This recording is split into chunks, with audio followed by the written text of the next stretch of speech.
My grandmother, who was Ukrainian from Kyiv, told me about her experiences with Russians in Kyiv. I remember how defiant she was about the importance of standing up to Russians. 1920, 2022, it doesn't matter, it's the same. But I'm going to tell you, as a Westerner, as an American who lives in the very comfortable city of Los Angeles, in the time that I've been in Ukraine, I felt safer than I ever felt in Los Angeles.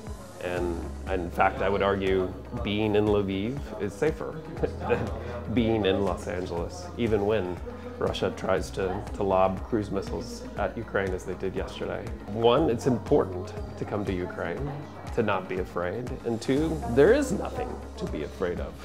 You should absolutely visit Ukraine. You should come and see. Ukrainians live every single day under the threat of barrage of cruise missiles and artillery shells, and they do it fearlessly because there is nothing to fear. Life moves on.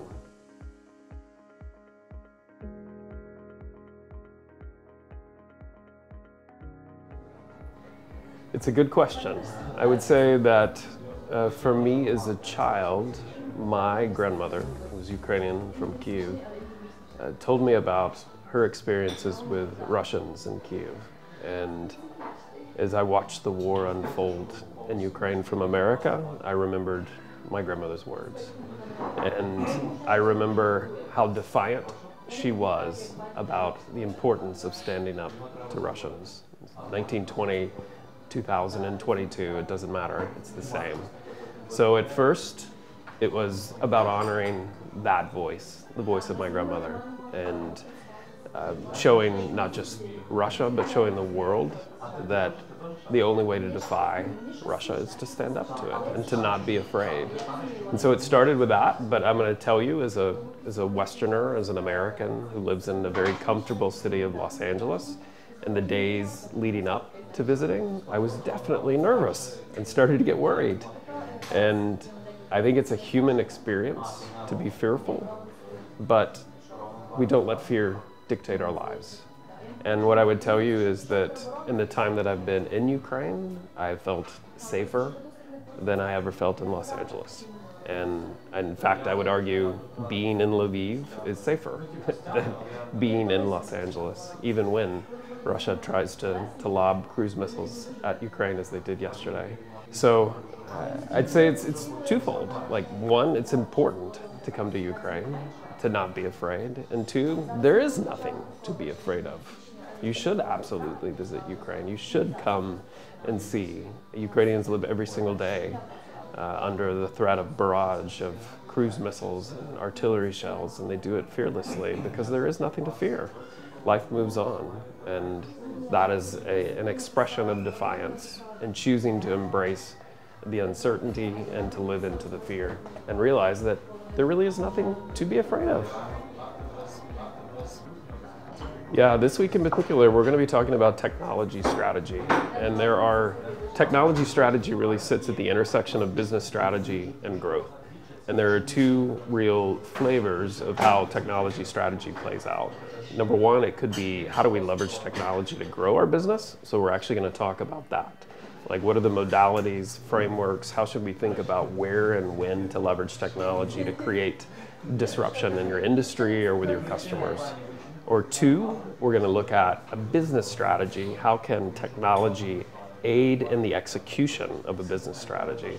So we're really going to look at both sides of that equation. One, how do we help a business grow? And then two, how do we help a business grow through technology? And that's what we'll explore. We'll use case studies, a lot of case studies, companies that I've worked with, companies that I haven't worked with. We'll pull case studies from the Harvard Business School, Stanford, and one other school I can't remember the name of the school, that's in Germany, off the top of my head.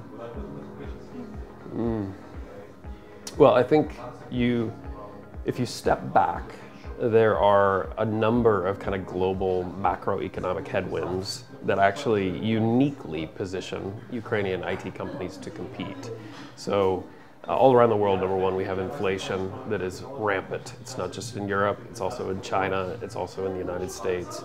we've got recessionary forces economically, and we've also got debt issues, and multiple publicly traded companies are completely over-leveraged and have too much debt. All of that creates a confluence of cost cutting, and I think that's what you're going to see a number of global companies start to do, is focus on operating efficiency and cost cutting. So when they do that, that creates an opportunity for technology outsourcers. So there's an opportunity for many Ukrainian IT companies to attack that space. Two, I think there's a unique opportunity because of global public awareness and opinion about Ukraine. There's a desire on the part of many Western companies to support Ukrainians. And so that is an opportunity. It's a kind of a perfect opportunity for Ukrainian companies to say, we can help you with technology, and we can also help you save some money, and you can do some good in the world. So I think that's, from a macroeconomic perspective, that's an opportunity. I think for Ukrainian companies, the strategy that they should be looking to exploit is specifically market opportunities around creating efficiencies, operating efficiencies for companies, leveraging tech. So there's a lot of intelligent automation skills here in Ukraine, and that you could look at. I'm going to use very, very, very lean language here, but enterprise value streams could be using artificial intelligence. They could be using intelligent automation to streamline. So companies, if you're in Ukraine, you should be talking about that with your Western companies. Hey, come do business with us.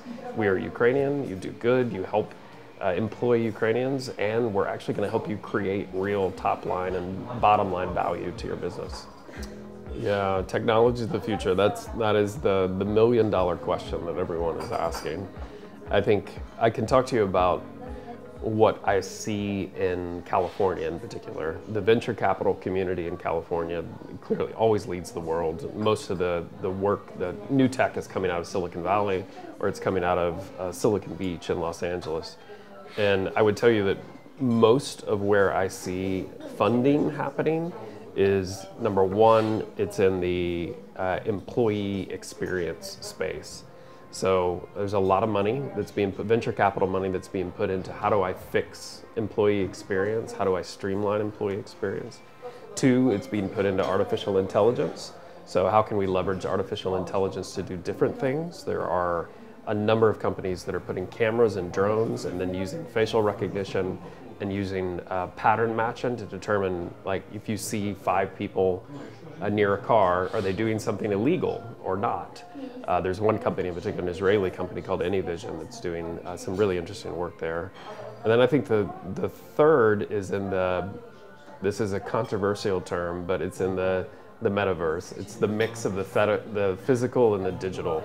I think the metaverse is not ready, but I think augmented reality is probably where I would focus technology investments in. Like, how can I augment the physical world with technology to create more efficiency? So if I'm thinking about where I want to be making investments, future technologies, I would definitely go the augmented reality route, and I would be looking at artificial intelligence in particular. There was a new tool that was released just this week called Chat GPT, which, if you haven't experienced it, is it's very entertaining. It produces all sorts of wonderful content and just via simple chat. And I will tell you, I met several students at UCU, at the business school here, 3 years ago, who were working on chat, and we're working on NLP. So there's a lot of great tech talent here already thinking about and building that future. What I would wish for our participants is I want them to be challenged. I want them to get an external perspective that is stimulating, that helps them step back and see the bigger picture. Like, most of the great innovations in strategy, business strategy or tech strategy, they happen when you get a different perspective. There's a great case study on Walmart, which is an American retailer who did something that was really unique in the American retailing space, in that they tried to take a low-cost retailer to small cities. And the logic at that time was that that was impossible and it would never work. Well, the Walton family that owned Walmart are now some of the wealthiest people in the world because they were able to achieve that. How did they achieve that? Literally, Sam Walton redefined the meaning of store. He said a store is not going to be a physical location. A store is going to be 200 physical locations. That was an innovation that came to him when he stepped back. And he stepped back and he saw the big picture. And that's what we want to do, is we want to get this 100,000-foot view. We want to look down. We want to understand the themes and the opportunities, the strengths and weaknesses, and that's when extraordinary things can happen, because you start to think differently about how do I problem solve. So at the end of the day, that's what I would hope that we can achieve. We help the students think differently, they're challenged, they go back to their jobs, and they go about innovating, driving growth, driving change, being successful executives for their companies.